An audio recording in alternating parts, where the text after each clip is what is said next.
রহমান রহিম আল্লাহ তাআলার নামে। যারা আমার সাথে তাদের সাক্ষাতের আশা পোষণ করে না তারা বলে, কত ভালো হতো যদি আমাদের কাছে আল্লাহ তাআলার পক্ষ থেকে কোন ফেরেশতা নাজিল করা হতো, অথবা আমরা যদি আমাদের মালিককে নিজেদের চোখে দেখতে পেতাম। তারা এসব বলে নিজেদের বড় অহংকারী মনে করল এবং আল্লাহ তাআলার নাফরমানিতেও তারা মাত্রাতিরিক্ত সীমা লঙ্ঘন করে ফেলল। যেদিন সত্যি সত্যি তারা সে ফেরেশতাদের দেখবে, তখন কিন্তু অপরাধীদের জন্য সেদিন কোনো সুসংবাদ থাকবে না, বরং তারা বলবে, হে আল্লাহ, আযাবের এই ফেরেশতাদের থেকে আমরা পানা চাই, পানা চাই। এবার আমি তাদের সেসব কর্মকাণ্ডের দিকে মনোনিবেশ করব যা তারা দুনিয়ায় করে এসেছে। তখন আমি তাদের কাজসমূহ উড়ন্ত ধূলি করার মতোই নিষ্ফল করে দেব। সেদিন জান্নাতীদের বাসস্থান ও তাদের বিশ্রামের জায়গা হবে অত্যন্ত মনোরম। হে মানুষ, তোমরা সেদিনকে ভয় করো যেদিন আসমান তার মেঘমালা নিয়ে ফেটে পড়বে আর তারই মাঝ দিয়ে দলে দলে ফেরেশতারা জমিনে নেমে আসবে। সেদিন চূড়ান্ত বাদশাহী হবে দয়াময় আল্লাহ তাআলার জন্য। যারা অস্বীকার করেছে তাদের উপর সেদিনটি হবে বড়ই কঠিন। সেদিন জালেম ব্যক্তি ক্ষোভে দুঃখে নিজের হাত দুটো দংশন করতে করতে বলবে, হায়, আমরা যদি দুনিয়ায় রাসূলের সাথে দ্বীনের পথ অবলম্বন করতাম। দুর্ভাগ্য আমার, আমি যদি অমুককে নিজের বন্ধু না বানাতাম। আমার কাছে দ্বীনের উপদেশ আসার পর সে তা থেকে আমাকে বিচ্যুত করে দিয়েছিল। আর শয়তান তো হামেশাই মানুষকে বিপদের সময় একলা ফেলে কেটে পড়ে। সেদিন রাসূল বলবে, হে মালিক, অবশ্যই আমার জাতি কোরআনকে একটি পরিত্যাজ্য বিষয় মনে করেছিল। হে নবী, এভাবেই আমি প্রত্যেক যুগের অপরাধীদের প্রত্যেক নবীর দুশমন বানিয়ে থাকি। অতএব তুমি মনক্ষুণ্ণ হও না। তোমার পথ প্রদর্শন ও সাহায্য করার জন্য তোমার মালিকই যথেষ্ট। যারা কোরআন অস্বীকার করে তারা বলে, আচ্ছা, পুরো কোরআনটা তার উপর একবারে নাজিল হল না কেন? আসলে কোরআন তো এভাবেই নাজিল হওয়া উচিত ছিল, যাতে করে এ ওহী দ্বারা আমি তোমার অন্তরকে মজবুত করে দিতে পারি। এ কারণেই আমি একে থেমে থেমে নাজিল করেছি। তাছাড়া ওরা তোমার কাছে যে কোনো ধরনের বিষয় ও সমস্যা নিয়েই আসুক না কেন, আমি সাথে সাথেই তোমার কাছে এর একটা যথার্থ সমাধান এনে হাজির করতে পারি এবং প্রয়োজনে তার একটা সুন্দর ব্যাখ্যাও বলে দিতে পারি। এরা হচ্ছে সেসব লোক যাদের কিয়ামতের দিন মুখের উপর ভর দিয়ে জাহান্নামের সামনে জড়ো করা হবে। ওদের সে স্থানটি হবে অতি নিকৃষ্ট, আর ওরা নিজেরাও হবে অতিশয় পথভ্রষ্ট। অবশ্যই আমি মূসাকে তাওরাত গ্রন্থ দান করেছিলাম এবং তার ভাই হারুনকে তার সাথে তার সাহায্যকারী করেছিলাম। অতঃপর আমি তাদের বলেছিলাম, তোমরা উভয়েই আমার হেদায়েত নিয়ে এমন এক জাতির কাছে যাও যারা আমার আয়াত অস্বীকার করেছে। পরে আমাকে অস্বীকার করায় আমি তাদের সম্পূর্ণরূপে বিনাশ করে দিয়েছি।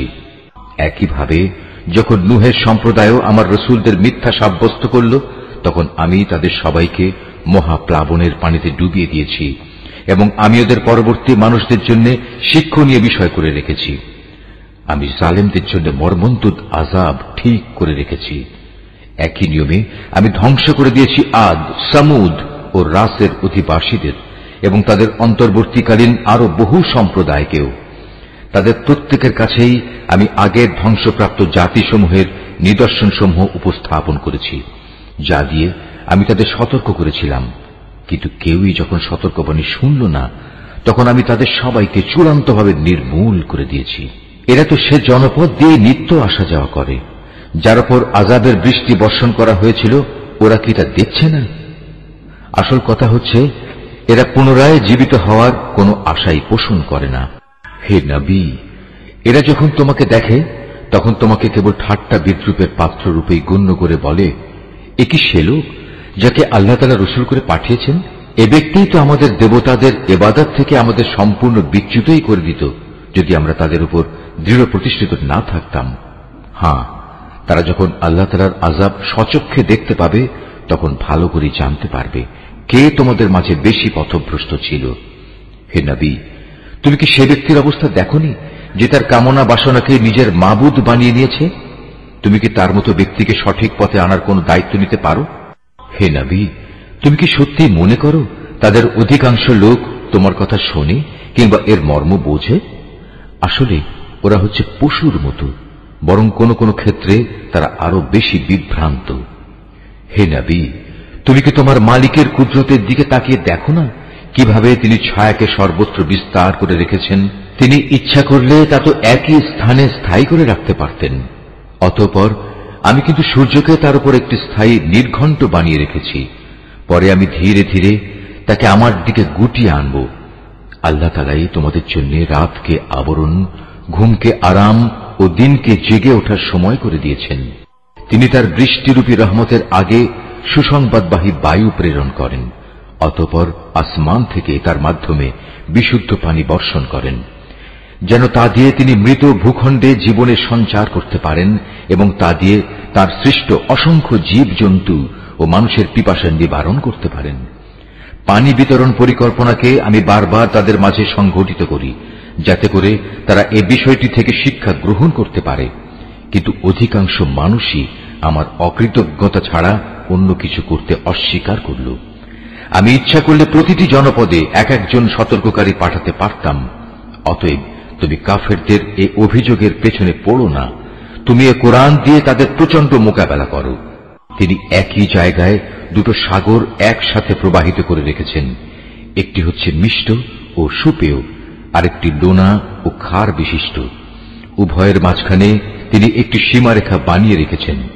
সত্যি এটি একটি অনতিক্রম্য ব্যবধান। তিনি সে মহান সত্তা, যিনি মানুষকে এক বিন্দু পানি থেকে পয়দা করেছেন, অতঃপর তিনি তাকে রক্ত সম্পর্ক দ্বারা পরিবার বন্ধন ও বৈবাহিক বন্ধন দ্বারা জামাই শ্বশুরে পরিণত করেছেন। তোমার মালিক প্রভূত ক্ষমতাবান। এ সবকিছু সত্ত্বেও তারা আল্লাহর বদলে এমন সবকিছুর ইবাদত করে যা না তাদের কোনো উপকার করতে পারে, না তাদের কোনো ক্ষতি করতে পারে। আসলে প্রতিটি কাফের ব্যক্তি নিজের মালিকের মোকাবেলায় বিদ্রোহেরই সাহায্যকারী হয়ে থাকে। হে নবী, আমি তো তোমাকে কেবল জান্নাতের সুসংবাদ দাতা ও জাহান্নামের সতর্ককারী রূপেই পাঠিয়েছি। তুমি এদের বলো, আমি তো তোমাদের কাছ থেকে এজন্য কোনো পারিশ্রমিক দাবি করছি না। হ্যাঁ, আমি চাই তোমাদের প্রতিটি ব্যক্তিই যেন তার মালিক পর্যন্ত পৌঁছার সঠিক রাস্তা অবলম্বন করে। হে নবী, তুমি সেই চিরঞ্জীব সত্তার উপর নির্ভর করো যার মৃত্যু নেই। তুমি তাঁরই সপ্রশংস পবিত্রতা ও মহিমা ঘোষণা করো। তিনি তার বান্দাদের গুনাহ খাতা সম্পর্কে সম্যক ওয়াকিবহাল। তিনি মহান আল্লাহ তাআলা, যিনি আকাশমণ্ডলী, পৃথিবী ও ওদের মধ্যবর্তী সমস্ত কিছু 6 দিনে সৃষ্টি করেছেন। অতঃপর তিনি তার আরশে সমাসীন হন। তিনি অতি দয়াবান আল্লাহ। তার মর্যাদা সম্পর্কে সে লোককে তুমি জিজ্ঞেস করো যে এ সম্পর্কে অবগত আছে। এই আয়াতটি যিনি তেলাওয়াত করবেন এবং যিনি এই আয়াতটির তেলাওয়াত শুনবেন, তাদের সবাইকে এখানে একটি সাজদা আদায় করতে হবে। এটা ওয়াজিব। যখন ওদের বলা হয় তোমরা দয়াময় আল্লাহ তাআলার প্রতি সাজদা বনত হও, তখন তারা বলে, দয়াময় আল্লাহ আবার কে? যাকে তুমি সিজদা করতে বলবে তাকেই কি আমরা সিজদা করব? বস্তুত তোমার আহ্বান তাদের বিদ্বেষ বরং আরো বাড়িয়ে দিয়েছে। কত মহান সেই সত্তা, যিনি আসমানে অসংখ্য গম্বুজ বানিয়েছেন। এরই মাঝে তিনি আবার পয়দা করেছেন প্রদীপ সম একটি সূর্য এবং একটি জ্যোতির্ময় চাঁদ। তিনি রাত ও দিনকে পরস্পরের অনুগামী করেছেন তাদের জন্য যারা এসব কিছু থেকে শিক্ষা গ্রহণ করতে কিংবা সেজন্য আল্লাহর কৃতজ্ঞতা জ্ঞাপন করতে চায়। দয়াময় আল্লাহ তাআলার বান্দা তো হচ্ছে তারা যারা জমিনে নেহায়েত বিনম্রভাবে চলাফেরা করে এবং যখন জাহেল ব্যক্তিরা অশালীন ভাষায় তাদের সম্বোধন করে তখন তারা নেহায়েত প্রশান্তভাবে জবাব দেয়। যারা তাদের মালিকের উদ্দেশ্যে সাজদাবনত হয়ে ও দণ্ডায়মান থেকে তাদের রাতগুলো কাটিয়ে দেয়। যারা বলে, হে আমাদের মালিক, তুমি আমাদের থেকে জাহান্নামের আযাব দূরে রেখো, কেননা তার আযাব হচ্ছে নিশ্চিত বিনাশ। তদুপরি আশ্রয় ও থাকার জন্য তা হবে একটি নিকৃষ্ট জায়গা। তারা যখন ব্যয় করে তখন অপব্যয় যেমন করে না, তেমনি কোন প্রকার কার্পণ্য তারা করে না, বরং তাদের ব্যয় সব সময় এই দুয়ের মধ্যবর্তী একটি ভারসাম্যমূলক অবস্থায় অবস্থান করে।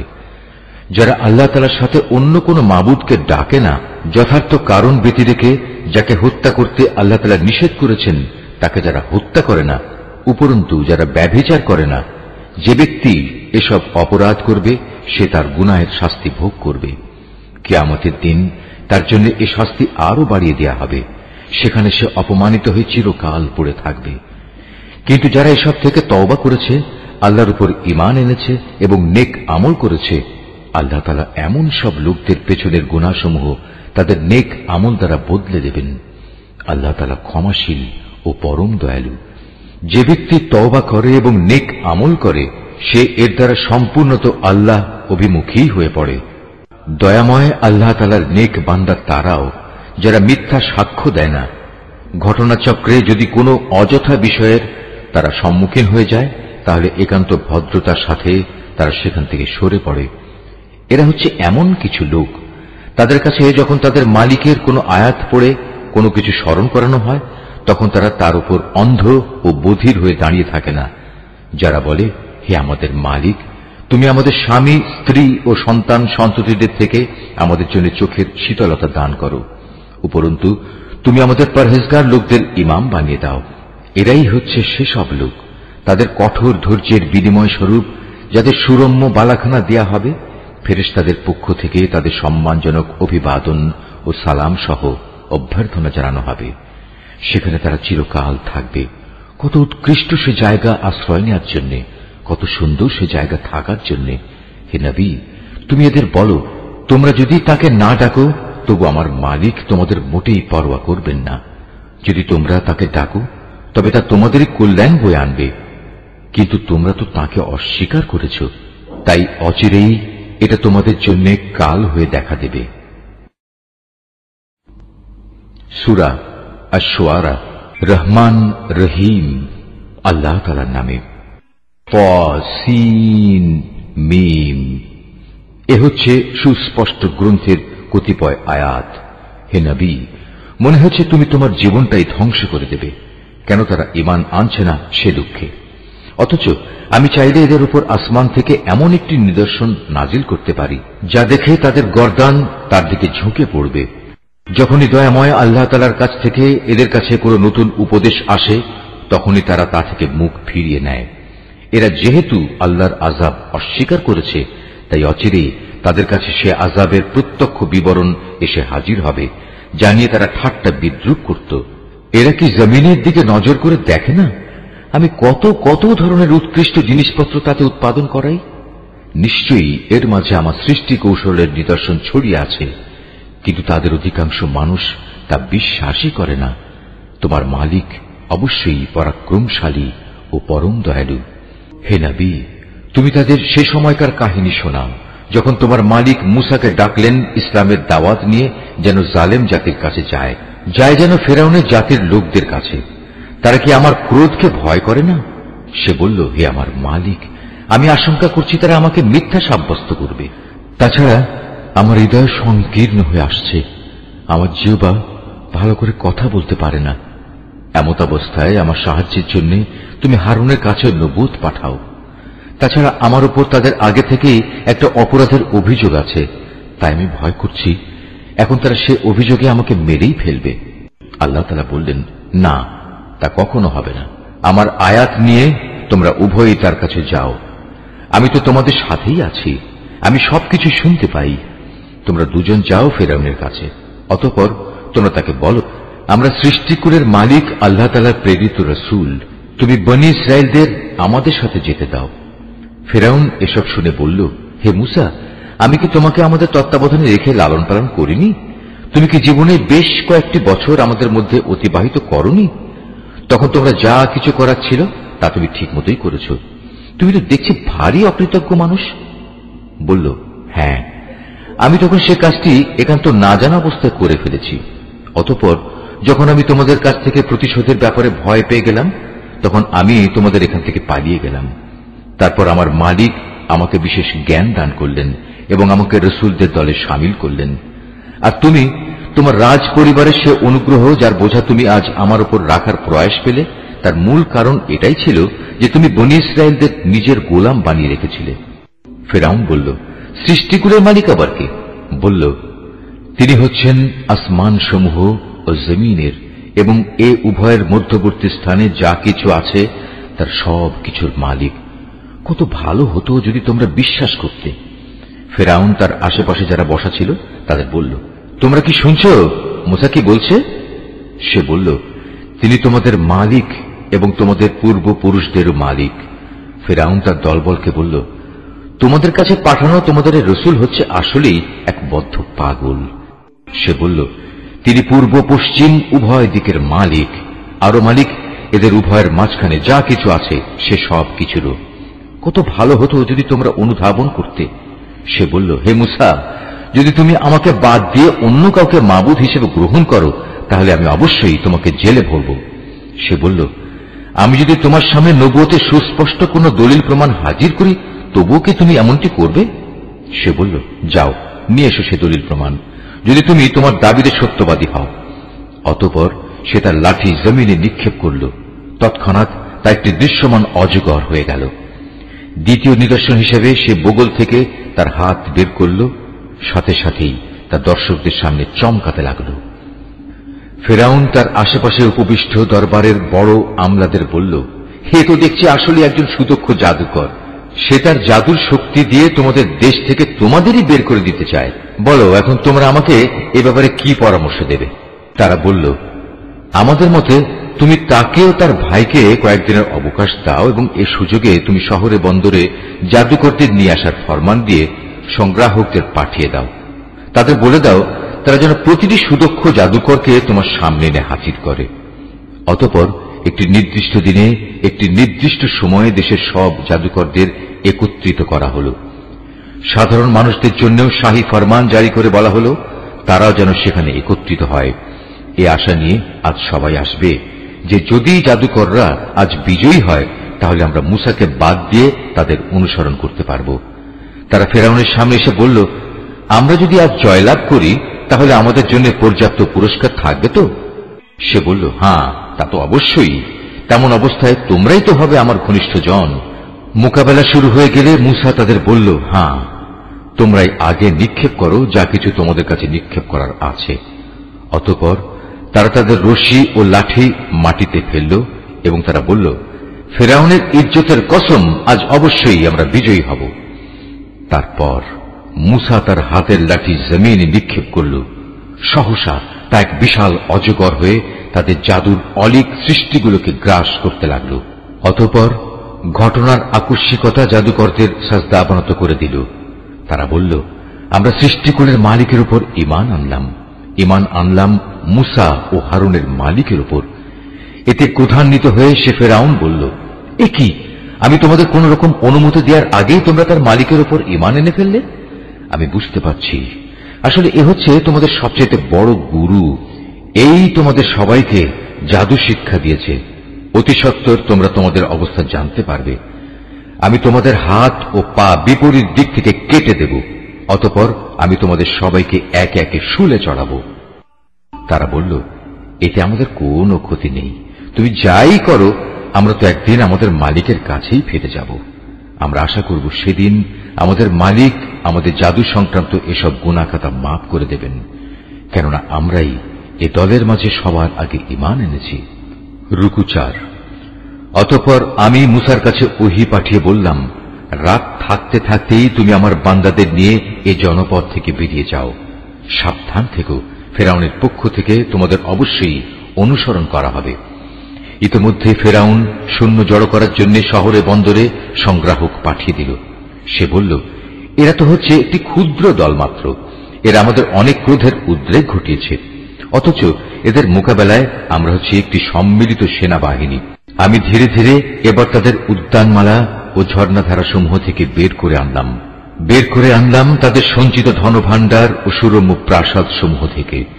এভাবেই ঘটনাটা সংঘটিত হল। আমি বনী ইসরায়েলদের ফিরআউন ও তাদের লোকজনদের ফেলে আসা জিনিসপত্রের মালিক বানিয়ে দিলাম। তারা সূর্যোদয়ের প্রাক্কালেই তাদের পশ্চাৎ ধাবন করল। এক পর্যায়ে যখন একদল আরেক দলকে দেখে ফেলল তখন মুসার সাথীরা বলে উঠল, আমরা বুঝি এখনই ধরা পড়ে যাব। সে বলল, না, কিছুতেই নয়। আমার সাথে অবশ্যই আমার মালিক রয়েছেন। তিনি আমাকে এই সংকট থেকে বেরিয়ে যাবার একটা পথ অবশ্যই বাতলে দেবেন। অতঃপর আমি এই বলে মুসার কাছে ওহী পাঠালাম, তুমি তোমার লাঠি দ্বারা সমুদ্রে আঘাত হানো। মুসা তার লাঠি সমুদ্রে ফেলার পর তা ফেটে দুভাগ হয়ে গেল এবং এর প্রতিটি ভাগ এত বড় ছিল যেমন উঁচু উঁচু একটা পাহাড়। এবার আমি অপর দলটিকে এই জায়গার কাছে নিয়ে এলাম। ঘটনার সমাপ্তি এভাবে হল, আমি মূসা ও তার সকল সাথীকে ফেরাউন থেকে উদ্ধার করলাম। অতঃপর আমি অপর দলটিকে সাগরে ডুবিয়ে দিলাম। অবশ্যই এই ঘটনার মাঝে শিক্ষার নিদর্শন আছে, কিন্তু তাদের অধিকাংশ মানুষ তো আল্লাহ তাআলার উপর ঈমানই আনে না। তোমার মালিক অবশ্যই পরাক্রমশালী ও পরম দয়ালু। হে নবী, তুমি ওদের কাছে ইব্রাহিমের ঘটনাও বর্ণনা করো, যখন সে তার পিতা ও তার জাতির লোকদের এ মর্মে জিজ্ঞেস করেছিল, তোমরা সবাই কার ইবাদত করো? তারা বলল, হ্যাঁ, আমরা মূর্তির ইবাদত করি। নিষ্ঠার সাথেই আমরা তাদের ইবাদতে মগ্ন থাকি। সে বলল, বলতো, তোমরা যখন তাদের ডাকো, তারা কি তোমাদের কোনো কথা শুনতে পায়? অথবা তারা কি তোমাদের কোনো উপকার করতে পারে, কিংবা পারে কি তোমাদের কোনো ক্ষতি করতে? তারা বলল, না, তা পারে না, তবে আমরা আমাদের বাপদাদাদের এরূপে এদের ইবাদত করতে দেখেছি। সে বলল, তোমরা কি কখনো তাদের ব্যাপারটা একটু চিন্তা ভাবনা করে দেখেছো, যাতে তোমরা ইবাদত করো? তোমরা নিজেরা যেমনি করছো, তোমাদের আগের লোকেরাও তেমনি করেছে। এভাবে যাদের ইবাদত করা হচ্ছে, তারা সবাই হচ্ছে আমার দুশমন। তবে সৃষ্টিকুলের মালিক ছাড়া তিনি আমার বন্ধু। তিনি আমাকে পয়দা করেছেন, অতঃপর তিনি আমাকে অন্ধকারে চলার পথ দেখিয়েছেন। তিনি আমাকে আহার্য দেন, তিনি আমার পানীয় সরবরাহ করেন। আর আমি যখন রোগাক্রান্ত হই, তখন তিনি আমাকে রোগ মুক্ত করেন। তিনি আমার মৃত্যু ঘটাবেন, তিনি আমাকে আবার নতুন জীবন দেবেন। শেষ বিচারের দিন তাঁর কাছ থেকে আমি এ আশা করব, তিনি আমার গুনাহসমূহ মাফ করে দেবেন। অতঃপর ইব্রাহিম দোয়া করল, হে আমার মালিক, তুমি আমাকে জ্ঞান দান করো এবং আমাকে তোমার নেককার মানুষদের সাথে মিলিয়ে রেখো, এবং আগামী প্রজন্মের কাছে তুমি আমার স্মরণ অব্যাহত রেখো। আমাকে তুমি তোমার নিয়ামতে ভরা জান্নাতের অধিকারীদের মধ্যে শামিল করে নিও। আমার পিতাকে হেদায়েতের তৌফিক দিয়ে তুমি মাফ করে দাও, কেননা সে গুমরাহীদের একজন। আমাকে তুমি সেদিন অপমানিত করো না, যেদিন সব মানুষদের পুনরায় জীবন দেয়া হবে। সেদিন তো কারো ধন সম্পদ কাজে লাগবে না, না সন্তান সন্ততি কারো কাজে আসবে। অবশ্য যে আল্লাহর কাছে একটি বিশুদ্ধ অন্তর নিয়ে হাজির হবে, তার কথা আলাদা। সেদিন জান্নাতকে পরহেজগার লোকদের একান্ত কাছে নিয়ে আসা হবে এবং জাহান্নামকে গুনাহগারদের জন্য উন্মোচিত করে দেয়া হবে। তখন তাদের বলা হবে, বলো, এখন কোথায় তারা? দুনিয়ার জীবনে যাদের তোমরা ইবাদত করতে, যাদের তোমরা আল্লাহ তাআলাকে বাদ দিয়ে ইবাদতের জন্য ডাকতে, আজ তারা তোমাদের কোন রকম সাহায্য করতে পারবে কি? না তারা নিজেদের আল্লাহর আযাব থেকে আজ বাঁচাতে পারবে? অতঃপর যাদের তারা মাবুদ বানাতো, তারা এবং গোমরা মানুষ যারা তাদের ইবাদত করত, সবাইকে সেখানে অধোমুখী করে নিক্ষেপ করা হবে। নিক্ষেপ করা হবে ইবলিসের সমুদয় বাহিনীকেও। সেখানে গিয়ে তারা নিজেরা এক মহা বিতর্কে লিপ্ত হবে এবং প্রত্যেকেই নিজ নিজ মাবুদদের বলবে, আল্লাহ তাআলার কসম, আমরা দুনিয়াতে সুস্পষ্ট গুমরাহিতে নিমজ্জিত ছিলাম। বিশেষ করে যখন আমরা সৃষ্টিকুলের মালিক আল্লাহ তাআলার সাথে তোমাদেরও তার সমকক্ষ মনে করতাম। আসলে এসব বড় বড় গুনার ব্যক্তিরাই আমাদের পথভ্রষ্ট করে দিয়েছে। হায়, আজ আমাদের পক্ষে কথা বলার কেউই রইল না। না আছে এমন কোন শরীর বন্ধু যে আল্লাহ তাআলার কাছে সুপারিশ পেশ করতে পারে।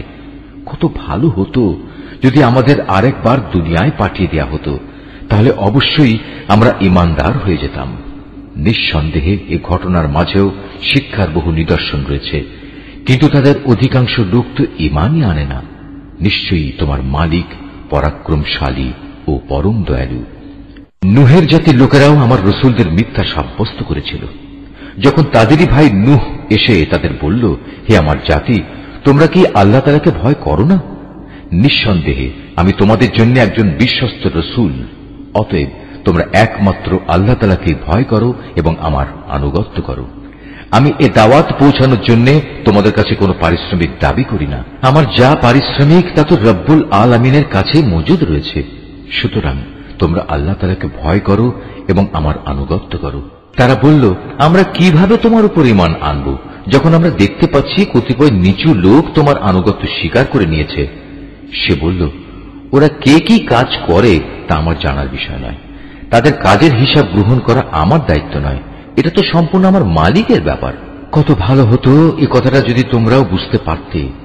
এটা আমার কাজ নয় যে যারা ঈমান আনবে নিম্নমানের মানুষ হওয়ার কারণে আমি তাদের আমার কাছ থেকে তাড়িয়ে দেব।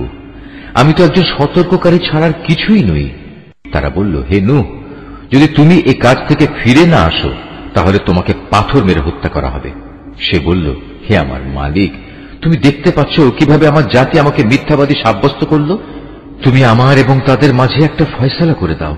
তুমি আমাকে এবং আমার সাথে যেসব ঈমানদার মানুষরা আছে তাদের সবাইকে এদের ফিতনা থেকে উদ্ধার করো। আমি তার দোয়া কবুল করলাম। তাকে এবং তার সঙ্গী সাথী যারা ভরা নৌকায় তার সাথে আরোহী ছিল তাদের মহাপ্লাবন থেকে বাঁচিয়ে দিলাম। অতঃপর অবশিষ্ট লোকদের আমি ডুবিয়ে দিলাম। এ ঘটনার জন্যও একটি শিক্ষণীয় নিদর্শন আছে, কিন্তু এদের মধ্যে অধিকাংশ লোক তো ঈমানই আনে না। অবশ্যই তোমার মালিক, তিনি তো মহাপরাক্রমশালী এবং পরম দয়ালু।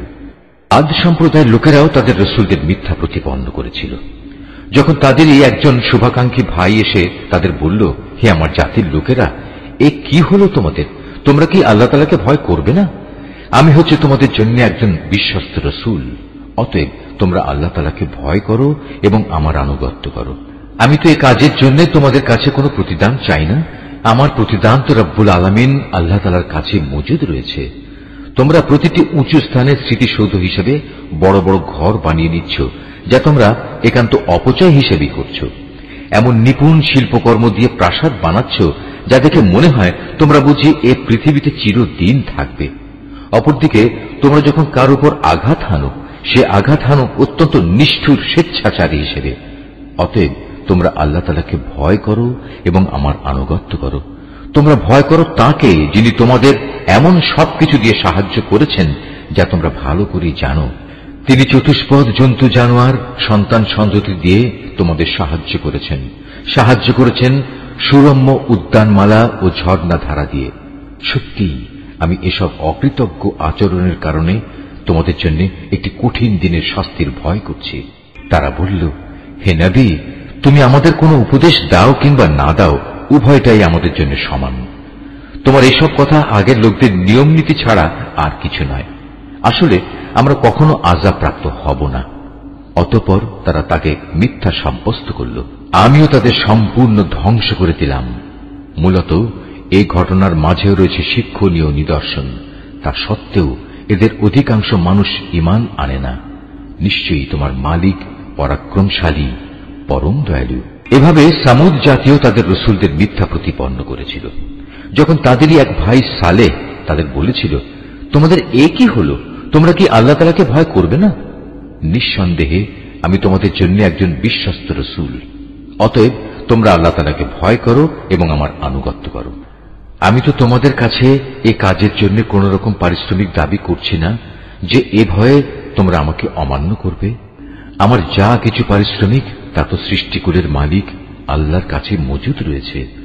তোমরা কি ধরেই নিয়েছ এ দুনিয়ার মাঝে যা কিছু ভোগের উপকরণ রয়েছে তার মধ্যে নিরাপদে বাস করার জন্য তোমাদের এমনি ছেড়ে দেয়া হবে? নিরাপদ থাকবে তোমরা এ উদ্যানমালা ও এ ঝর্ণাধারার মধ্যে? শস্য ক্ষেত্র, এ নাজুক ও ঘন গোছা বিশিষ্ট খেজুর বাগিচার মধ্যেও কি তোমরা সত্যি নিরাপদ থাকতে পারবে? তোমরা যে নিপুণ শিল্প দ্বারা পাহাড় কেটে রংচং করে বাড়ি বানাও, তাতে কি তোমরা চিরদিন থাকতে পারবে? ওর কোনোটাতেই যখন তোমরা নিরাপদ নও, তখন তোমরা আল্লাহ তাআলাকে ভয় করো এবং আমার আনুগত্য করো। সেসব সীমা লঙ্ঘনকারী মানুষদের কথা শোনো না, যারা আল্লাহর জমিনে শুধু বিপর্যয় সৃষ্টি করে এবং কখনো সমাজের সংশোধন করে না। এসব শুনে তারা বলল, হে সালেহ, আসলে তুমি হচ্ছে একজন জাদুগ্রস্ত ব্যক্তি। তুমি তো আমাদেরই মতো একজন মানুষ। যদি তুমি তোমার দাবিতে সত্যবাদী হও তাহলে ভিন্ন কোনো প্রমাণ নিয়ে এসো। সে বলল, এ উষ্ট্রি হচ্ছে আমার নবুয়তের প্রমাণ। এর জন্য কুয়ার পানি পান করার একটি নির্দিষ্ট পালা থাকবে, আর একটি নির্দিষ্ট দিনের পালা থাকবে তোমাদের পশুদের পানি পান করার জন্য। কখনো একে কোন রকম দুঃখ ক্লেশ দেওয়ার উদ্দেশ্যে স্পর্শও করো না, নতুবা বড় কঠিন দিনের আযাব তোমাদের পাকড়াও করবে। অতঃপর পায়ের নলি কেটে তারা সেটিকে হত্যা করল। তখন কঠিন শাস্তি দেখে তারা ভীষণভাবে অনুতপ্ত হল। অতঃপর আল্লাহ তাআলার শাস্তি এসে তাদের গ্রাস করল। এ ঘটনার মাঝেও রয়েছে আল্লাহ তাআলার বিশেষ নিদর্শন। কিন্তু তাদের অধিকাংশ মানুষ তো ঈমানই আনে না। নিঃসন্দেহে তোমার মালিক মহাপরাক্রমশালী, পরম দয়ালু। একইভাবে লুতের জাতীয় আল্লাহর রসুলদের অস্বীকার করেছে। যখন তাদের ভাই লুত এসে তাদের বলল, এ কি হলো তোমাদের? তোমরা কি আল্লাহর আযাবকে ভয় করবে না? নিঃসন্দেহে আমি হচ্ছি তোমাদের জন্য একজন বিশ্বস্ত রসুল। অতএব তোমরা আল্লাহ তাআলাকে ভয় করো এবং আমার আনুগত্য করো। আমি তো এ কাজের জন্য তোমাদের কাছে কোনো বিনিময় চাচ্ছি না। আমার বিনিময় তো দুনিয়া জাহানের মালিক আল্লাহর দরবারেই মজুদ রয়েছে। এ কি হলো তোমাদের? জৈবিক প্রয়োজন পূরণের জন্য তোমরা দুনিয়ার পুরুষগুলোর কাছেই যাও, অথচ তোমাদের মালিক তোমাদের এই প্রয়োজনের জন্য তোমাদের স্ত্রীদের পয়দা করে রেখেছেন। তাদের তোমরা পরিহার করে এর নোংরা কাজে লিপ্ত থাকো। তোমরা আসলেই এক মারাত্মক সীমা লঙ্ঘনকারী জাতি। তারা বলল, হে লূত, যদি তুমি তোমার এসব ওয়াজ নসিহত থেকে নিবৃত না হও তাহলে তুমি হবে বহিষ্কৃতদের একজন। সে বলল, দেখো, আমি তোমাদের এই নোংরা কাজ অত্যন্ত ঘৃণা করি। এবার লূত আল্লাহ তাআলাকে বলল, হে আমার মালিক, তারা যা কিছু করে তুমি আমাকে এবং আমার পরিবার পরিজনকে সেসব ঘৃণিত কাজ থেকে বাঁচাও। অতঃপর আমি লূত ও তার পরিবার পরিজনদের সকলকে উদ্ধার করলাম, তার পরিবারের এক পাপী বৃদ্ধাকে বাদ দিয়ে। সে উদ্ধারের সময় পেছনেই থেকে গেল এবং আযাবে নিমজ্জিত হয়ে গেল। অতঃপর অবশিষ্ট সবাইকেই আমি সম্পূর্ণ ধ্বংস করে দিলাম। তাদের উপর আমি আযাবের বৃষ্টি বর্ষণ করলাম। যাদের ভীতি প্রদর্শন করা হয়েছিল তাদের জন্য কত নিকৃষ্ট ছিল সেই আযাবের বৃষ্টি। এই ঘটনার মাঝেও রয়েছে শিক্ষণীয় নিদর্শন, কিন্তু তাদের অধিকাংশই ঈমান আনে না। নিঃসন্দেহে তোমার মালিক মহাপরাক্রমশালী, পরম দয়ালু। আইকার অধিবাসীরাও আগত রসুলদের অস্বীকার করেছিল। যখন শোয়েব তাদের বলেছিল, হে আমার জাতি, তোমরা কি আল্লাহ তাআলাকে ভয় করবে না? নিঃসন্দেহে আমি হচ্ছি তোমাদের জন্য একজন বিশ্বস্ত রসুল। সুতরাং তোমরা আল্লাহ তাআলাকে ভয় করো এবং আমার আনুগত্য করো। আমি যে তোমাদের ডাকছি এজন্য আসলে আমি তোমাদের কাছ থেকে কোনো পারিশ্রমিক দাবি করছি না, কারণ আমার পারিশ্রমিক যা তা তো সৃষ্টিকুলের মালিক আল্লাহ তাআলার কাছেই মজুদ রয়েছে। হে মানুষ, মাপের সময় তোমরা পুরোপুরি মেপে দেবে। মাপে কম দিয়ে তোমরা ক্ষতিগ্রস্ত লোকদের দলভুক্ত হয়েও না। ওজন করার সময় পাল্লা ঠিক রেখে ওজন করবে। মানুষদের পাওনা কখনো কম দেবে না এবং দুনিয়ায় খামাখা ফিতনা ফাসাদ সৃষ্টি করো না। ভয় করবে তাকে যিনি তোমাদের এবং তোমাদের আগে যারা গত হয়ে গেছে তাদের সবাইকে সৃষ্টি করেছেন। তারা বলল, হে শোয়েব, তুমি তো দেখছি জাদুগ্রস্ত ব্যক্তিদেরই অন্তর্ভুক্ত। তুমি তো আমাদেরই মতো মানুষ। আমরা মনে করি তুমি মিথ্যাবাদীদেরই অন্তর্ভুক্ত। হ্যাঁ, তুমি যদি নবী হওয়ার দাবিতে সত্যবাদী হও তাহলে যাও, আসমান ভেঙে এর একটি টুকরো আমাদের উপর ফেলে দাও। সে বলল, যা কিছু উদ্ভট দাবি তোমরা করছো আমার মালিক তা ভালো করে জানেন। অতঃপর তারা তাকে মিথ্যা সাব্যস্ত করল। পরিণামে মেঘাচ্ছন্ন দিনের এক ভীষণ আযাব তাদের পাকড়াও করল। এ ছিল সত্যি এক কঠিন আযাব। এই ঘটনার মাঝেও শিক্ষার নিদর্শন আছে, কিন্তু মানুষদের অনেকেই এর উপর ঈমান আনে না। নিঃসন্দেহে তোমার মালিক মহাপরাক্রমশালী ও পরম দয়ালু। হে নবী, অবশ্যই এই কোরআনটা রব্বুল আলামিনের নাজিল করা একটি গ্রন্থ। একজন বিশ্বস্ত ফেরেশতা আমারই আদেশে এটা নাজিল করেছে তোমারই মনের উপর, যাতে করে তুমিও সতর্ককারী নবীদের একজন হতে পারো। একে নাজিল করা হয়েছে সুস্পষ্ট আরবি ভাষায়। আগের উম্মতদের কাছে নাজিল করা কিতাবসমূহে অবশ্যই এটি উল্লিখিত আছে। এটা কি এদের জন্য দলিল নয় যে বনী ইসরায়েলের আলেমরাও এর সম্পর্কে পূর্ণ অবগত আছে? যদি আমি এ কোরআনকে আরবির বদলে অন্য কোন অনারবের ওপর তার ভাষায় নাজিল করতাম, তারপর সে অনারব ব্যক্তি তাদের কাছে এসে এটা কিতাব পাঠ করত, অতঃপর ভাষাগত অজুহাত তুলে এর উপর তারা মোটেই ঈমান আনত না। এভাবেই আমি এ বিষয়টি নাফরমান অপরাধীদের অন্তরে প্রবেশ করিয়ে দিয়েছি। তারা কখনো এর উপর ঈমান আনবে না যতক্ষণ না তারা কোনো কঠিন আযাব নিজেদের চোখে দেখতে পাবে। আর সে আযাব কিন্তু তাদের কাছে আসবে একান্ত আকস্মিকভাবেই, তারা কিছুই টের পাবে না। তখন তারা বলবে, আমাদের কি কিছু সময়ের জন্য অবকাশ দেয়া হবে না? অথচ সে লোকগুলোই একসময় আযাব ত্বরান্বিত করতে চেয়েছিল। তুমি এ বিষয়টা চিন্তা করে দেখেছ কি? যদি আমি তাদের অনেক দিন ধরে পার্থিব ভোগবিলাস ভোগ করতেও দেই, তারপর যে আযাব সম্পর্কে তাদের ওয়াদা করা হয়েছিল তা যদি সত্যি তাদের কাছে এসে পড়ে, তাহলে এই যে বৈষয়িক বিলাস তারা ভোগ করছিল তা সব কি কোনো কাজে লাগবে? আমি কাফেরদের কোন জনপদকে ধ্বংস করিনি যার জন্য পূর্বেই কোন সতর্ককারী নবী পাঠানো হয়নি। তা হচ্ছে সুস্পষ্ট উপদেশ। আর আমি তো জালেম নই যে সতর্ক না করেই তাদের ধ্বংস করে দেব। এ কোরআন কোন শয়তান নাজিল করেনি। ওরা এ কাজের যোগ্যও নয়, না তারা তেমন কোন ক্ষমতা রাখে। তাদের তো ওহী শোনা থেকেও বঞ্চিত রাখা হয়েছে। অতএব তুমি কখনো আল্লাহ তাআলার সাথে অন্য কোন মাবুদকে ডেকো না, নতুবা তুমিও শাস্তিযোগ্য হয়ে পড়বে। হে নবী, তুমি তোমার নিকটতম আত্মীয় স্বজনদের আল্লাহ তাআলার আযাব থেকে ভয় দেখাও। যে ব্যক্তি ঈমান নিয়ে তোমার অনুবর্তন করবে, তুমি তার প্রতি স্নেহের আচরণ করো। আবার যদি কেউ তোমার সাথে নাফরমানি করে, তাহলে তুমি তাকে বলে দাও, তোমরা আল্লাহ তাআলার সাথে যে আচরণ করছো তার পরিণামের জন্য আমি কিন্তু মোটেই দায়ী নই। তাদের অবাধ্য আচরণে তুমি মনক্ষুণ্ণ হইও না, তুমি বরং সর্বোচ্চ পরাক্রমশালী ও দয়ালু আল্লাহ তাআলার উপরই ভরসা করো, যিনি তোমাকে দেখতে থাকেন যখন তুমি নামাজে দাঁড়াও, এবং সিজদাকারীদের মাঝে তোমার ওঠা বসাও তিনি দেখেন। অবশ্যই তিনি সব কিছু শোনেন, সব কিছু জানেন। হে নবী, আমি কি তোমাকে বলে দেব শয়তান কার উপর সাওয়ার হয়? শয়তান তো সাওয়ার হয় প্রতিটি ঘোর মিথ্যাবাদী ও পাপী মানুষদের উপর। ওরা শয়তানের কথা শোনার জন্য কান পেতে থাকে, আর তাদের অধিকাংশই হচ্ছে নিরেট মিথ্যাবাদী। আমার নবী কবি নয়। কবিরা তো অধিকাংশই পথভ্রষ্ট হয়। কবিদের অনুসরণ করে আরো কতিপয় গোমরা ব্যক্তি। তুমি কি দেখতে পাও না, ওরা কল্পনার হাওয়ায় চড়ে প্রতিটি ময়দানে উদ্ভ্রান্তের মতো ঘুরে বেড়াচ্ছে।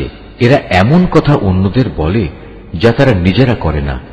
তবে যারা আল্লাহর উপর ঈমান আনে ও সেই অনুযায়ী নেক কাজ করে এবং বেশি করে আল্লাহ তাআলাকে স্মরণ করে, তাদের কথা আলাদা। তাদের উপর জুলুম করার পরেই কেবল তারা আত্মরক্ষামূলক প্রতিশোধ গ্রহণ করে। আর জুলুম যারা করে তারা অচিরেই জানতে পারবে তাদের একদিন কোথায় ফিরে যেতে হবে। সূরা আন-নামল। রহমান রহিম আল্লাহ তাআলার নামে। তাসিন। এগুলো হচ্ছে কোরআনেরই আয়াত এবং সুস্পষ্ট কিতাবের কতিপয় অংশ। ঈমানদারদের জন্য এটা হচ্ছে হিদায়াত ও সুসংবাদবাহী গ্রন্থ। তাদের জন্য যারা নামাজ প্রতিষ্ঠা করে, যাকাত আদায় করে, সর্বোপরি কিয়ামত দিবসের উপর যারা বিশ্বাস স্থাপন করে, যারা শেষ বিচারের দিনের উপর ঈমান আনে না, তাদের জন্য তাদের যাবতীয় কর্মকাণ্ড আমি সুন্দর শোভন করে রেখেছি। ফলে তারা উদ্ভ্রান্তের মতো আপন কর্মকাণ্ডের চারপাশে ঘুরে বেড়ায়। এরাই হচ্ছে সেসব লোক যাদের জন্য রয়েছে জাহান্নামের কঠিন আযাব, আর পরকালেও এ লোকেরা ভীষণ ক্ষতির সম্মুখীন হবে। হে নবী, নিশ্চয়ই প্রবল প্রজ্ঞাময় সর্বজ্ঞ আল্লাহ তাআলার পক্ষ থেকে তোমাকে এ কোরআন দেওয়া হয়েছে। স্মরণ করো যখন মূসা তার পরিবারের লোকজনদের বলেছিল, আমি আগুন সদৃশ্য কিছু একটা দেখতে পেয়েছি, সেখান থেকে আমি এক্ষুনি তোমাদের কাছে হয় পথঘাটের ব্যাপারে কোনো খোঁজ খবর কিংবা তোমাদের জন্য একটি অঙ্গার নিয়ে আসব, যাতে করে তোমরা এ ঠান্ডার সময় আগুন পোহাতে পারো। অতঃপর সে যখন আগুনের কাছে পৌঁছল, তখন তাকে অদৃশ্য থেকে আওয়াজ দেওয়া হল, বরকতময় হোক সে নূর যা এ আগুনের ভেতর আলোকিত হয়ে আছে, বরকতময় হোক সে মানুষ যে এর আশেপাশে রয়েছে। সৃষ্টিকুলের মালিক আল্লাহ তাআলা কত পবিত্র, প্রশংসিত। আওয়াজ এলো, হে মূসা, আমি হচ্ছি আল্লাহ তাআলা, মহাপরাক্রমশালী ও প্রবল প্রজ্ঞাময়। হে মূসা, তুমি তোমার হাতের লাঠিটা জমিনে নিক্ষেপ করো। অতঃপর সে যখন তাকে দেখল জমিনে জীবিত সাপের মতো তা ছুটাছুটি করছে, তখন সে কিছুটা ভীত হয়ে উল্টো দিকে দৌড়তে লাগলো, পেছনের দিকেও তাকালো না। আমি বললাম, হে মূসা, ভয় পেও না, আমার সামনে নবী রসুলরা কখনো ভয় পায় না।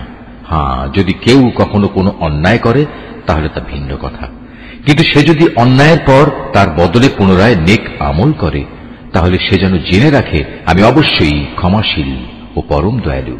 হে মূসা, এবার তুমি তোমার হাত দুটো তোমার জামার বুক পকেটের ভেতর ঢুকিয়ে দাও। বের করে আনলে দেখবে কোন রকম দোষ ত্রুটি ব্যতি রেখেই তা উজ্জ্বল হয়ে বেরিয়ে এসেছে।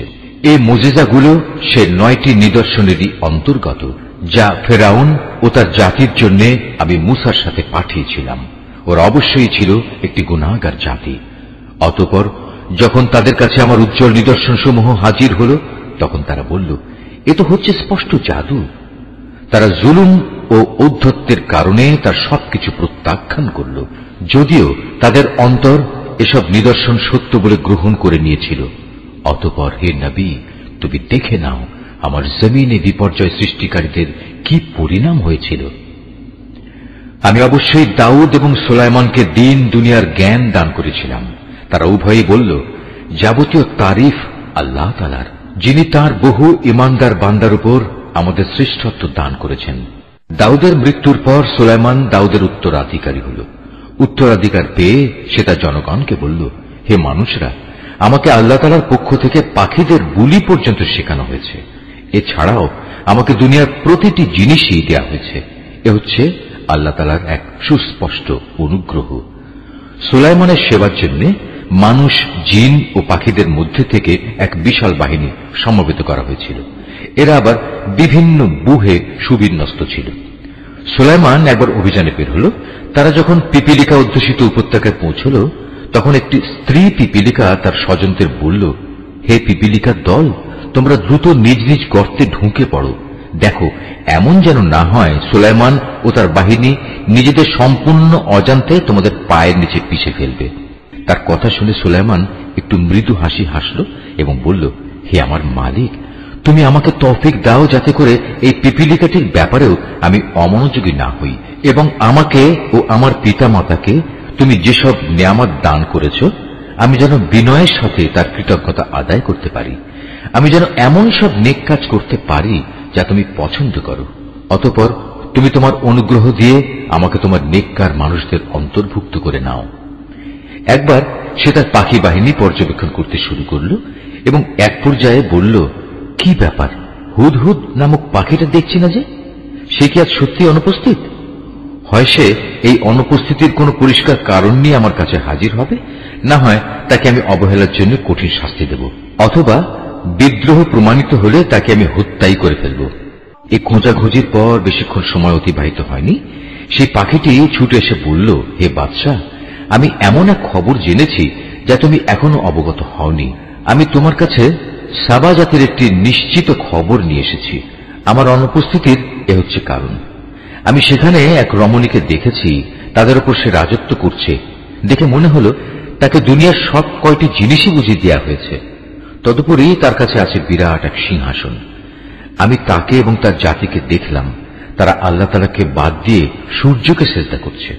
মূলত শয়তান তাদের এসব পার্থিব কর্মকাণ্ড তাদের জন্য শোভন করে রেখেছে এবং সে তাদের সৎ পথ থেকেও নিবৃত্ত করেছে। ফলে ওরা হেদায়েত লাভ করতে পারছে না। শয়তান তাদের বাধা দিয়েছে যেন তারা আল্লাহ তাআলাকে সাজদা করতে না পারে, যিনি আসমান সমূহ ও জমিনের উদ্ভিদ সহ সব গোপন জিনিস বের করে আনেন। তিনি জানেন তোমরা যা কিছু গোপন করো এবং যা কিছু প্রকাশ করো। এই আয়াতটি যিনি তেলাওয়াত করবেন এবং যিনি এই আয়াতটির তেলাওয়াত শুনবেন, তাদের সবাইকে এখানে একটি সাজদা আদায় করতে হবে। এটা ওয়াজিব। আল্লাহ তাআলা ব্যতীত কোন মাবুদ নেই। তিনি হচ্ছেন মহান আরশের অধিপতি। এটা শুনে সে বলল, হ্যাঁ, আমি এক্ষুনি দেখছি। তুমি কি সত্য কথা বলছো, না তুমি মিথ্যাবাদীদের একজন? তুমি আমার এই চিঠি নিয়ে যাও, এটা তাদের উপর অর্পণ করো, তারপর তাদের কাছ থেকে কিছুক্ষণের জন্য সরে থেকো। অতঃপর তুমি দেখো তারা কি উত্তর দেয়। সুলাইমানের চিঠি পেয়ে সাবা জাতির মহিলা সম্রাজ্ঞী পরিষদদের ডেকে বলল, হে আমার পারিষদরা, আমার কাছে একটি গুরুত্বপূর্ণ চিঠি পাঠানো হয়েছে। তা এসেছে সুলাইমানের কাছ থেকে এবং তা লেখা হয়েছে রহমান রহিম আল্লাহ তাআলার নামে। চিঠির বক্তব্য হচ্ছে, তোমরা আমার অবাধ্যতা করো না এবং আনুগত্য স্বীকার করে তোমরা আমার কাছে হাজির হও। চিঠি পড়ে সে রানী বলল, হে আমার পারিষদরা, আমার এই বিষয়ে তোমরা আমাকে একটা অভিমত দাও। আমি তো কোনো ব্যাপারেই চূড়ান্ত কোনো আদেশ দেই না যতক্ষণ না তোমরা সেই সিদ্ধান্তের পক্ষে সাক্ষ্য প্রদান না করো। তারা বলল, এ কথা ঠিক, আমরা অনেক শক্তিশালী ও কঠোর যোদ্ধা, কিন্তু তারপরেও সুলাইমানের সাথে বিদ্রোহের ঝুঁকি নেওয়ার ব্যাপারে সিদ্ধান্ত গ্রহণের চূড়ান্ত ক্ষমতা তো তোমারই হাতে। অতএব চিন্তা করে দেখো, এ পরিস্থিতিতে তুমি আমাদের কি আদেশ দেবে? সে রানী বলল, রাজা বাদশারা যখন কোন জনপদে বিজয়ীর বেশে প্রবেশ করে তখন তা তছনছ করে দেয়, সেখানকার মর্যাদাবান ব্যক্তিদের অপদস্থ করে ছাড়ে, আর তোমরা দেখবে এরাও ঠিক তাই করবে। আমি বরং সরাসরি হাঁ কিংবা না কোনটাই না বলে তার কাছে কিছু তোহফা পাঠিয়ে দেখি দূতেরা কি জবাব নিয়ে আসে। সে দূত হাদিয়া নিয়ে যখন সুলাইমানের কাছে এলো তখন সে বলল, তোমরা কি এ ধন সম্পদ পাঠিয়ে তা দিয়ে আমাকে সাহায্য করতে চাও? অথচ আল্লাহ তাআলা যা কিছু আমাকে দিয়েছেন তা তিনি তোমাদের যা দিয়েছেন তার তুলনায় অনেক উৎকৃষ্ট। তোমরা তোমাদের এ উপঢৌকন নিয়ে এতই উৎফুল্ল বোধ করছো? তোমরা বরং এগুলো নিয়ে তাদের কাছে ফিরে যাও যারা তোমাদের পাঠিয়েছে, এবং গিয়ে তাদের বলো, আমি অবশ্যই ওদের মোকাবেলায় এমন এক বাহিনী নিয়ে হাজির হব যার প্রতিরোধ করার শক্তি ওদের নেই, এবং আমি তাদের সে জনপদ থেকে লাঞ্ছিতভাবে বের করে দেব। পরিণামে ওরা সবাই অপমানিত হবে। সে নিজের মন্ত্রণা পরিষদকে বলল, হে আমার পারিষদরা, তারা আমার কাছে আত্মসমর্পণ করতে আসার আগেই তার গোটা সিংহাসন আমার কাছে তুলে নিয়ে আসতে পারে এমন কে এখানে আছে? বিশাল বপু বিশিষ্ট এক জিন দাঁড়িয়ে বলল, তোমরা বর্তমান স্থান থেকে উঠবার আগেই আমি তা তোমার কাছে নিয়ে আসব। এ ব্যাপারে আমি অবশ্যই বিশ্বস্ত ক্ষমতাবান। আরেক জিন, যার কাছে আল্লাহ তাআলার কিতাবের কিছু বিশেষ জ্ঞান ছিল, দাঁড়িয়ে বলল, হে বাদশাহ, তোমার চোখের পলক ফেলার আগেই আমি তা এনে তোমার কাছে নিয়ে আসব। কথা শেষ না হতেই সে যখন দেখল তার সিংহাসন সব কিছু সহ তার সামনে দাঁড়ানো, তখন সে বলল, এ তো হচ্ছে আসলে আমার মালিকের অনুগ্রহ। এর মাধ্যমে তিনি আমার পরীক্ষা নিতে চান। এর মাধ্যমে তিনি দেখতে চান আমি কি শুকর আদায় করি না নাশকরি করি। মূলত যে ব্যক্তি আল্লাহ তাআলার কৃতজ্ঞতা আদায় করে সে তো করে তার নিজের কল্যাণের জন্যই, আর যে ব্যক্তি তা প্রত্যাখ্যান করে সে যেন জেনে রাখে তোমার মালিক সব ধরনের অভাব থেকে মুক্ত ও একান্ত মহানুভব। সে বলল, তোমরা এবার তার সিংহাসনের আকৃতিটা একটু বদলে দাও, আমরা দেখি সে সত্যি তার টের পায় কিনা, না সেও তাদের দলে সামিল হয়ে যায় যারা পথের দিশা পায় না। অতঃপর যখন সে রানী এলো তখন তাকে জিজ্ঞেস করা হলো, তোমার সিংহাসন কি দেখতে এমন ধরনের ছিল? সে বলল, হ্যাঁ, মনে হয় এই ধরনেরই ছিল। আসলে এই ঘটনার আগেই আমাদের কাছে সঠিক জ্ঞান এসে গেছে এবং আমরা সে মর্মে আত্মসমর্পণ করেছি। তাকে যে জিনিসটি ঈমান আনতে এ যাবৎ বাধা দিয়ে রেখেছিল তা ছিল আল্লাহ তাআলাকে বাদ দিয়ে অন্যের গোলামি করা। তাই এতদিন পর্যন্ত সে ছিল কাফের সম্প্রদায়ের অন্তর্ভুক্ত। অতঃপর তাকে বলা হলো, যাও এবার প্রাসাদে প্রবেশ করো। সে যখন প্রাসাদের আয়নাসম বারান্দা দেখল তখন তার মনে হল এ যেন স্বচ্ছ জলাশয়, এবং এটা মনে করেই সে তার উভয় হাঁটু পর্যন্ত কাপড় টেনে তুলে ধরল। তার আচরণ দেখে সে সুলাইমান বলল, এটি হচ্ছে স্ফটিক নির্মিত প্রাসাদ। সে মহিলা বলল, হে আমার মালিক, আমি এতদিন আমার নিজের উপর জুলুম করে এসেছি। আজ আমি আনুগত্যের স্বীকৃতি দিয়ে সুলাইমানের সাথে আল্লাহ রাব্বুল আলামিনের উপর ঈমান আনলাম। আমি সামুদ জাতির কাছে তাদের ভাই সালেহকে পাঠিয়েছিলাম। সে বলেছিল, তোমরা এক আল্লাহ তাআলার ইবাদত করো। এ আহ্বানের সাথে সাথে তার জাতির লোকেরা মোমেন ও কাফের এই দুদলে বিভক্ত হয়ে পরস্পর বিতর্কে লিপ্ত হয়ে গেল। সে বলল, এ কি হলো তোমাদের? তোমরা কেন ঈমানের কল্যাণের পরিবর্তে আযাবের অকল্যাণ ত্বরান্বিত করতে চাইছ? কেন তোমরা আল্লাহ তাআলার কাছে ক্ষমা প্রার্থনা করছো না? এতে করে তোমাদের উপর অনুগ্রহ করা হতে পারে। এসব শুনে তারা বলল, তোমাকে এবং তোমার সাথে যারা আছে তাদের সবাইকে আমরা আমাদের দুর্ভাগ্যের কারণ হিসেবেই দেখতে পেয়েছি। একথা শুনে সে বলল, আসলে তোমাদের শুভাশুভ সবই তো আল্লাহ তাআলার এখতিয়ারে। মূলত তোমরা এমন এক দলের লোক যাদের আল্লাহ তাআলার পক্ষ থেকে পরীক্ষা করা হচ্ছে। সে শহরে ছিল নেতা গোছের এমন 9 জন লোক যারা আমার জমিনে বিপর্যয় সৃষ্টি করে বেড়াত। সংশোধনমূলক কোনো কাজই তারা করত না। একদিন তারা একজন আরেকজনকে বলল, চলো আমরা আল্লাহর নামে সবাই কসম করি, আমরা রাতের বেলায় তাকে ও তার ঈমানদার সাথীদের মেরে ফেলব। অতঃপর তদন্তে এলে আমরা তার উত্তরাধিকারীকে বলবো, তার পরিবার পরিজনকে হত্যা করার সময় আমরা তো সেখানে উপস্থিত ছিলামই না। আমরা অবশ্যই সত্য কথা বলছি। তারা যখন সালেহকে মারার জন্য এই চক্রান্ত করছিল, তখন আমিও তাকে রক্ষা করার জন্য এমন এক কৌশল বের করলাম যা তারা বিন্দু মাত্র বুঝতে পারেনি। হে নবী, আজ তুমি দেখো তাদের চক্রান্তের কি পরিণাম হয়েছে। আমি তাদের এবং তাদের জাতির সবাইকে ধ্বংস করে দিয়েছি। চেয়ে দেখো, এ হচ্ছে তাদের ঘর বাড়ি, তাদেরই জুলুমের কারণে তা জনশূন্য বিরান হয়ে পড়ে আছে।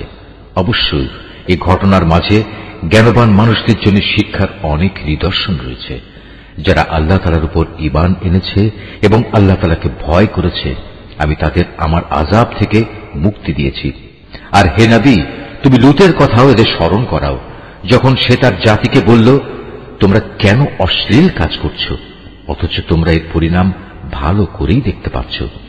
তোমরা কি তোমাদের যৌন তৃপ্তির জন্য নারীকে বাদ দিয়ে পুরুষের কাছেই আসবে? মূলত তোমরা হচ্ছে একটি মূর্খ জাতি। তার জাতির লোকদের কাছে এর শুধু এটুকু উত্তরই ছিল, লূত পরিবারকে তোমাদের এই জনপদ থেকে বের করে দাও, কেননা এরা কয়েকজন হচ্ছে একটু বেশি ভালো মানুষ। পরিশেষে আমি তাকে ও তার পরিবার পরিজনকে আযাব থেকে উদ্ধার করলাম, তবে তার স্ত্রীকে নয়। তাকে আমি পেছনে পড়ে থাকা আযাবে নিমজ্জিত মানুষদের সাথে সামিল করে নিয়েছিলাম। অতঃপর যারা পেছনে রয়ে গেছে তাদের উপর আমি গজবের বৃষ্টি নাজিল করলাম।